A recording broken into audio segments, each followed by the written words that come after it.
Hello everyone, welcome to our YouTube channel the Kalakar classes. मैं हूं राकेश प्लेगंडू का ट्रेन जिसका नाम है क्लास 8 विज्ञान। आपका चैप्टर नंबर फर्स्ट, विज्ञान के अन्वेषी संचार की खोज खोज यात्रा। तो ये जो हमारा चैप्टर हैगा, चैप्टर नंबर फर्स्ट हैगा। तो आज की इस क्लास में आपको मैं ये वाला चैप्टर पढ़ाने वाला हूँ। ये जो चैप्टर हमारा आएगा इतना आसान चैप्टर है, इतना आसान चैप्टर है कि इससे आसान चैप्टर बाकी सभी जितने भी चैप्टर हमारे क्या है बाकी आपको मुश्किल लगेगा, बट ये वाला जो चैप्टर है आपका आएगा बहुत आसान है, क्योंकि इसके अंदर पढ़ने के लिए सिर्फ और सिर्फ क्या है 2 पेज है बस। पूरे चैप्टर के अंदर में 6 पेज टोटल हमारे हैं ये, तो उसमें से हमारे को सिर्फ और सिर्फ 2 ही पेज पढ़ने हैं। तो आज की इस क्लास में आपको मैं ये वाला चैप्टर जो इतना आसान भाषा के अंदर में, इतने सरल चीज के अंदर में, मतलब आसान से आसान भाषा में पूरा बढ़िया तरीके से आपको मैं समझा दूंगा। ठीक है, 7 मिनट के अंदर हम समझेंगे बस। तो अपनी क्लास को बिना किसी देरी के शुरू करते हैं। क्लास को शुरू करने से पहले आपसे स्टूडेंट हमारे YouTube चैनल पर नए हैं तो हमारे YouTube चैनल को सब्सक्राइब करके बेल आइकन बटन कौन पे सेट कर लेगा, क्योंकि मैं आपके लिए मोस्ट इंपोर्टेंट वीडियो बना के देते रहता हूँ। ठीक है, तो चलो करते हैं। तो आपको मैं बता दूं, जो आपका मेन चैप्टर जहां कहां से स्टार्ट होता है, आपका ये जो लाइन लिखा हुआ है ना यहाँ से, और इस वाले चित्र से, इस वाली लाइन से आपका मेन चैप्टर यहाँ से स्टार्ट हो जाता है। इससे पहले जितनी भी चीजें हमारे को दे रखा है, इससे पहले जितनी भी चीजें इस सब हमारे पेजेस के अंदर में चैप्टर की शुरुआत में हमारे को दे रखा है, वह हमारे जितने भी खोज हो रखा है ना, हमारी पृथ्वी पर जितना भी खोज हो रखा है, ठीक है, तो वह सभी चीजें दी गई है। तो हमारे को उससे कोई लेना देना है ही नहीं। तो हमारे को जो मेन चैप्टर्स में से जो हमारे एग्जाम के अंदर में आएगा, जो चीज हमारे को समझना है, तो हम उतने को ही पढ़ते हैं बस। ठीक, तो चलो करते हैं। तो आपको मैं एक पहले तो बहुत सारे बच्चे के अंदर में मन में चल रहा होगा चैप्टर नंबर फर्स्ट है हमारा, और चैप्टर जो हमारे जो चैप्टर का नाम क्या है, विज्ञान के अन्वेषी संचार की खोज यात्रा। तो ये अन्वेषी संचार, इसका मतलब ही नहीं समझ में आ रहा होगा। विज्ञान तो सबको पता है, खोज यात्रा ये तो खोज पता ही है आपको, यात्रा पता मतलब ट्रैवल करना, ट्रैवल। तो अन्वेषी संचार ये क्या चीज है उसको मैं आपको समझा देता हूँ। तो अन्वेषी संचार का मतलब क्या होता है, खोजबीन वाली दुनिया या जांच पड़ताल का संसार, इसका मतलब ये होता है। ठीक है, खोजबीन मतलब समझते हो ना आप, किसी चीज की खोज करना। ठीक है, ये समझ में आ गया। आगे बात करते हैं अन्वेषी। अन्वेषी का मतलब क्या होता है आपका, खोज करने वाला। यहाँ पे जितने भी हमारे वैज्ञानिक है या आम कोई व्यक्ति, हमारे कोई भी आम व्यक्ति है, उन्होंने कुछ न मतलब कि उन्होंने जो भी व्यक्ति, ऐसे व्यक्ति हैं वैज्ञानिक है जिन्होंने कुछ नई चीज की खोज करी। ठीक है, जैसे कि हमारा एग्जाम्पल हो गया, बहुत सारे जो लोग सब है, जैसे कि न्यूटन। ठीक है, न्यूटन जी ने क्या करा था, हमारा ग्रेविटी की खोज करी थी। ठीक है, ग्रेविटी गुरुत्वाकर्षण बल की खोज करी थी। तो अलग अलग चीजें, तो लोगों ने, अलग अलग वैज्ञानिक ने, कुछ महत्वपूर्ण लोग थे जिन्होंने, शून्य की खोज किसने की थी, हमारा आर्यभट्ट जी ने की थी। ठीक है, तो नए नए खोज किया उन्होंने। तो ये है, तो हमारे चैप्टर का नाम, मतलब मैंने आपको जो चैप्टर का मीनिंग क्या था मैंने आपको समझा दिया। अब मेन टॉपिक पे बढ़ते हैं, जो हमारे को सिर्फ और सिर्फ पढ़ना है। ठीक है, आपको ये नोट्स का पीडीएफ चाहिए होगा। ठीक है, नोट्स का पीडीएफ चाहिए तो हमारे टेलीग्राम चैनल को ज्वाइन कर लेना। टेलीग्राम चैनल का लिंक इस वाले वीडियो के डिस्क्रिप्शन बॉक्स में मिल जाएगा, आपको नोट्स पूरा मिल जाएगा बढ़िया से। ठीक है, चलो करते हैं। तो आपका जो मेन चैप्टर जो आपका स्टार्ट होता है, कुछ ज्यादा पढ़ना नहीं है। मैं आपको ना दो, टोटल 5 क्वेश्चन आपको मैं समझाऊंगा। टोटल क्या है, मैं आपको 5 क्वेश्चन सिर्फ और सिर्फ बोलूंगा कि हाँ भाई, इसको 5 क्वेश्चन को मैं समझाऊंगा। 5 क्वेश्चन पे ही पूरा चैप्टर आपको फिनिश आपका हो जाएगा। ठीक, चलो बात करते हैं इसमें जो हमारा मेन था, क्या क्या नहीं है चैप्टर का, सब करते हैं। देखो, पूरी रोटी या भटूरा, पूरी रोटी या यह भटूरा है। ठीक है, भ सॉरी भटूरा। ठीक है, कि एक परत दूसरी परत से पतली क्यों होती है। ये पूरा का पूरा चैप्टर जो है इसी टॉपिक पे रिलेटेड है, कि हमारे जो पूरी होता है, पूरी आपने देखा होगा, रोटी देखा होगा, भटूरा देखा होगा। एक परत जो होता है, मैंने ऊपर वाली लेयर क्या होती है, पतली होती है, जैसे कि हाथ लगाते हैं ना एकदम, क्या होता है, चुड़ चुड़ का आवाज आता है और टूट जाता है बिल्कुल ही। ठीक है, और एक परत जो होती है एकदम मोटी सी होती है, कि मुलायम भी होती है, ये होती है। तो पहले हमारे को जो आपका एग्जाम के अंदर आपको मैं सिर्फ और सिर्फ इस वाले वीडियो के माध्यम से सिर्फ और सिर्फ आपको मैं चैप्टर का एक्सप्लेनेशन ही नहीं दे रहा हूँ, वाकई ही नहीं कर रहा हूँ आपको। मैं जो इंपॉर्टेंट क्वेश्चन आपके बन सकते हैं, आपके एग्जाम के अंदर में जो क्वेश्चन आपके बन सकते हैं, जो क्वेश्चन आ सकते हैं, उसको मैं लगातार आपको मैं लाइव नोट्स के माध्यम से आपको वो भी मैं कंप्लीट करा दे रहा हूँ। मतलब कि आपको ये चैप्टर तो एक्सप्लेनेशन आपको मिल ही रहा है, प्लस में आपके एग्जाम की भी तैयारी हो रही है। ठीक, चलो तो देखते हैं इसका कारण क्या है। हमारा पूरी या रोटी या हमारा हो गया भटूरा, ठीक है, का एक हिस्सा दूसरे हिस्से का तुलना में क्या होता है, पतला इसलिए हो जाता है क्योंकि बेलते समय उन पर समान दबाव नहीं पड़ता। मतलब कहने मतलब है कि हमारा जैसे पूरी हो गया, रोटी हो गया या भटूरा हो गया, जब हम इसको हम बेलते हैं ना, तो बेलने के समय पे, जैसे भटूरा का तो हम बेलते नहीं, हाथ से भी करते हैं, बेलते भी है, दोनों तरीके से होता है। ठीक है, तो बेलते समय पे क्या होता है ना, इसको जो हम, जैसे कि रोटी हो गया, हम ऊपर से यहाँ से क्या करें, बेलन से बेल लें, तो इसको ना समान दबाव हर एक हिस्से पर ना, हर एक हिस्से पे समान दबाव नहीं बनता, मतलब प्रेशर। मतलब कि बेलते समय पे किसी किनारे पे कोई किनारा ज्यादा पतला हो जा रहा है, बीच से मोटा रह जा रहा है, ये सब चीजें। ठीक है, करते हैं। जब आप आटे की लोई को बेलन से बेलते हैं, तो एक एक तरफ से थोड़ा अधिक दबाव पड़ने पर वह हिस्सा ज्यादा पतला हो जाता है। ठीक है, मतलब कहने मतलब कि हम रोटी है ये है, तो ऊपर से हम बेलेंगे तो ऊपर का जो हिस्सा क्या हो जाएगा ना, ऊपर का हिस्सा पतला हो जाएगा। ऊपर का हिस्सा क्या हो जाएगा, पतला हो जाएगा। नीचे का कंपैरिजन क्या रहेगा ना, ऊपर के हिस्से पर ज्यादा दबाव पड़ेगा, नीचे के हिस्से पर दबाव कम पड़ेगा।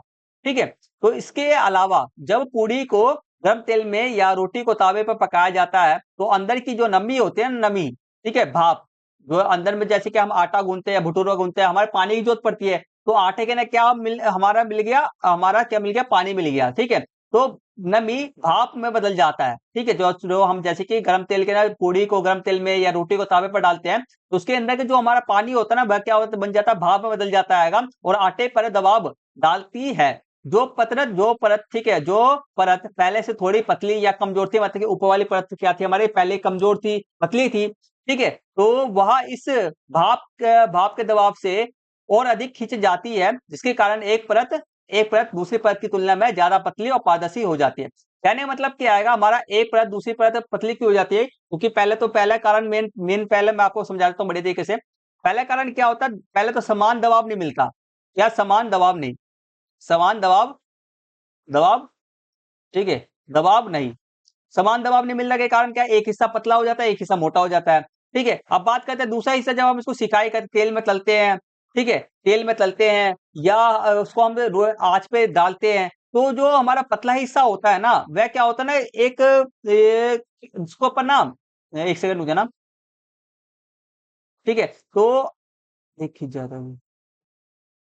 और इसको हमारे जब भाप के कारण, दूसरा क्या हमारा भाप के कारण हमारा क्या होता है, जब हम तलते हैं भाप के कारण, वह क्या ना अधिक खिंच जाता है, पतला हिस्सा क्या होता है, अधिक खिंच जाता है, जिसके कारण वह क्या हो जाता है, पतला हो जाता है। तो ये कारण हो गया। अब हम दूसरे क्वेश्चन की बात करते हैं, दूसरा क्वेश्चन समझते आएंगे, दूसरा क्वेश्चन क्या है क्या नहीं है। चलो, दूसरा क्वेश्चन जो हमारा है वह हमारा है कि गरम तेल पूरी या भटूरा या आंच रोटी पर डालने पर कैसे फूल जाते हैं। ठीक है, गरम तेल जैसे पूरी या भटूरा या रोटी पर डालने पर कैसे फूल जाए, मतलब कि पूरी रोटी आंच, ठीक है, पूरी रोटी भटूरा हो गया हमारा, पूरी भटूरा हमारा रोटी हो गया, क्यों फूल जाते हैं हमारे को बेसिकली इसमें ये है। तो चलो करते हैं, पूरी भटूरा रोटी को गरम तेल या तावा पर डालते डालते ही उसमें मौजूदा नमी या भाप, पानी भाप में बदल जाता है। ठीक है, सॉरी, बाकी भाप फैलने की कोशिश करती है और दोनों परतों के बीच फंस जाती है, जिससे कि वह गुब्बारे की तरह फूल जाती है। तो हमारे जो फूल जो जाता है, इसके पीछे कारण क्या होता है, भाप का कारण होता है। जो हमारा पानी क्या होता है, भाप में बदल जाता है, इसके कारण वो हमारा परत जो उसके अंदर में प्रेशर बनाने लग जाता है, रोटी के अंदर में प्रेशर बनाने लग जाता है, तो उसके कारण वह फूल जाता है। बस इतना सा है, बाकी आपको डिटेल में समझना है तो यहाँ से आप पढ़ सकते हो, यहाँ से यहाँ तक, ठीक है, सिंपल सा ही लिखा हुआ है, आप समझ सकते हो, समझ में आ जाएगा आपको पढ़ोगे तो। आगे कहते हैं, आंच पर डालने से रोटी गुब्बारे की भांति क्यों फूल जाती है। ठीक है, और जबकि एक परत दूसरी परत से पतली क्यों होती है। तो सेम ही चीज है जो हमने ऊपर में अभी हम दो क्वेश्चन के अंदर समझते हुए आ रहे हैं, वही चीज है। देखो, पूरी रोटी या भटूरा हमारा, ठीक है, भटूरा का एक हिस्सा दूसरे हिस्से की तुलना में पतला इसलिए हो जाता है क्योंकि बेलते समय उस पर समान दबाव नहीं बनता, मैंने जो आपको बोला था पहले। दूसरी बात कहते हैं, पूरी भटूरे रोटी को गर्म तेल या तावा पर डालते ही उनमें मौजूदा नमी भाप में बदल जाती है और भाप फैलने की कोशिश करती है और दोनों परतों के बीच फंस जाता है, जिससे वह गुब्बारे की तरह फूल जाती है। फूलने के कारण ये हो गया, और हमारा क्या, एक परत दूसरी परत से पतला हो जाता है, उसके क्या कारण है, हमारा समान दबाव ना होने के कारण एक परत, मतलब कि एक रोटी का एक हिस्सा, भटूरे का एक हिस्सा, रोटी पूरी का एक हिस्सा मोटा रह जाता है, एक हिस्सा पतला हो जाता है। ठीक, बस ये हमारा कारण हो गया। आगे बात करते हैं, अब क्या आएंगे, अब तीसरा हमारा नेक्स्ट टॉपिक स्टार्ट होता है, वह कौन सी विभिन्न स्थितियां हैं जो स्थितियां स्थितियां हैं जो तले जाने पर पूरी के फूलने के तरीकों में परिवर्तन कर सकता है। मतलब कि वह कौन कौन सी हम क्या क्या ऐसे बदलाव कर सकते हैं जिसके कारण हमारा जो पूरी का जो फूलना आएगा, पूरी के फूलने को हम बदल सकते हैं। वह कौन कौन से हम चेंजेस कर सकते हैं, बदलाव कर सकते हैं, जिसके कारण हमारा पूरी का जो फूलना है अलग अलग, मतलब फूलने के जो पूरी के फूलने का तरीका है उसको हम अलग अलग कर सकते हैं। ठीक, ये वाली लाइन होगी, ये वाली लाइन दोनों सेम है। देखो, प्रयोग करते समय हम क्या क्या परिवर्तित या नियंत्रित कर सकते हैं, मतलब कि हम पूरी के फूलने में हम क्या क्या इसको चेंजेस कर सकते हैं, जिससे कि पूरी को हम अच्छी तरह से फुला सकते हैं या अच्छी तरह से फुला सकते हैं, ये सब चीजें। जैसे कि देखो, बेले हुए आटे की मोटाई या आकार को बदल करके हम क्या कर सकते हैं, पूरी को अधिक फुला सकते हैं। विभिन्न प्रकार के आटे का प्रयोग करके पूरी तलने समय हम गर्म तेल का तापमान भी परिवर्तित कर सकते हैं, मतलब कि हम जैसे कि पूरी को हम ठंडे तेल में डाल ले तो फूलेगा नहीं, तो ये सब चीजें, मतलब कि वह कौन कौन सी चीजें है जिसके कारण हम पूरी को अच्छी तरह से फुला सकते हैं। तो ये सब कारण है जिससे कि हम पूरी को अच्छी तरह से फुला सकते हैं। आगे, बेले हुए आटों को अलग अलग तरीकों से तेल में डालने का प्रयास कर सकते हैं। ठीक है, ये चीज हो गया। और इन परिवर्तनों को हम क्या कर सकते हैं, देख या माप सकते हैं। ठीक है, तो ये जो हम चेंजेस करें इसको हम देख सकते हैं। हमने कितना पूरी के जो बेले हुए आटे की जो मोटाई हमने लिया है, लोई लिया है, इसको हम कितना मोटा करा हमने, कितना आकार दिया हमने, ये सब हम माप सकते हैं। आगे बात करते हैं प्रयोग करते समय हमने क्या देखा। तो हम देखो प्रयोग, जैसे कि मैं आपको ना एक वीडियो बनाना चाहता हूँ लाइव के लिए, लाइव वीडियो बनाऊंगा जिसमें आपको मैं पूरी तल के बताऊंगा पूरी कैसे फूलता है, मतलब लाइव एक्सपेरिमेंट करूंगा, पूरी कैसे फूलता है, भाप कैसे बन जाता है उसके अंदर में। ठीक है, एक परत पतली क्यों हो जाती है, तो लाइव एक्सपेरिमेंट मैं करना चाहता हूँ। लाइव एक्सपेरिमेंट आपको चाहिए तो ज्यादा से कमेंट जरूर कीजिएगा, कमेंट सेक्शन में लाइव लिख देना, सिर्फ सिर्फ क्या लिखना, आपको लाइव लिखना। ठीक, प्रयोग करने के बाद हमने मन में आए विचार, जो हमारे मन के अंदर में आए विचार होते हैं, जैसे कि इसके आंसर आप खुद से पढ़ना। इसके आंसर मैंने सब कुछ मैंने लिख दिया है, इसके आंसर आप खुद ही से पढ़ लेना, बहुत आसान चीज रहेगा। ठीक है, तो हमारे मन के अंदर ये विचार आ सकते हैं, तो इसके आंसर भी मैंने लिख ही दिया है। ये क्वेश्चन आपके मन के अंदर बनेगा, तो मैंने इसके आंसर मैंने लिख दिया है। ठीक, बहुत आसान चैप्टर था, ज्यादा मुश्किल चैप्टर नहीं है आपका। बस, तो बेसिकली आपका जो पूरा चैप्टर क्या था, 3 टॉपिक पे 3 क्वेश्चन पे आपके आधारित थे। 3 क्वेश्चन का आंसर आप जान जाते तो पूरा चैप्टर आपको याद हो गया। बस इतना सा था। 3 क्वेश्चन कौन कौन से आपके, 3 क्वेश्चन है, तीनों क्वेश्चन के आंसर आपको मैंने बड़े तरीके से समझा दिए हैं। आशा करता हूं आपको पूरा चैप्टर बड़े तरीके से समझ में आ गया होगा। आपको नोट्स चाहिए तो नोट्स का पीडीएफ चाहिए तो हमारे टेलीग्राम चैनल को ज्वाइन कर लेना। टेलीग्राम चैनल का लिंक इस वाले वीडियो के डिस्क्रिप्शन बॉक्स में आपको मिल जाएगा। बस ये 3 क्वेश्चन पे ही हमारा क्या पूरा का पूरा चैप्टर हमारा था। कुछ ज्यादा पढ़ने के लिए इस वाले चैप्टर के अंदर में सबसे आसान हमारा चैप्टर रहेगा। अगर कोई भी आपको डाउट रह जाता है प्लीज प्लीज प्लीज कमेंट जरूर करना। ठीक है, कमेंट जरूर करना। और आपको ये वीडियो कैसा लगा, अच्छा लगा कि नहीं लगा, इंफॉर्मेटिव लगा कि नहीं लगा, हर एक चीज समझ में आया कि नहीं आया, तो कमेंट जरूर करना। और आपको कोई चीज अच्छी तरह से समझ में नहीं आता तो प्लीज उस टॉपिक का नाम जरूर लिख देना, जिससे कि मैं आपको बड़ी तरीके से समझा सकूं। तो आज की इस क्लास को हम यही फिनिश करते हैं। आई होप दैट आपको ये पूरा चैप्टर बड़ी तरीके से समझ में आ गया होगा। ठीक है, कुछ भी डाउट हो कमेंट जरूर करना। तो आज की क्लास यही पे फिनिश करते हैं। आपको वीडियो पसंद है, ज्यादा से ज्यादा वीडियो को लाइक जरूर कीजिएगा। ठीक है, चैनल को सब्सक्राइब जरूर कर लेना। मिलते हैं जल्दी से नेक्स्ट वीडियो के नाम, तब तक टेक केयर, टेक बाय, जय हिंद, जय Bharat and thank you for watching.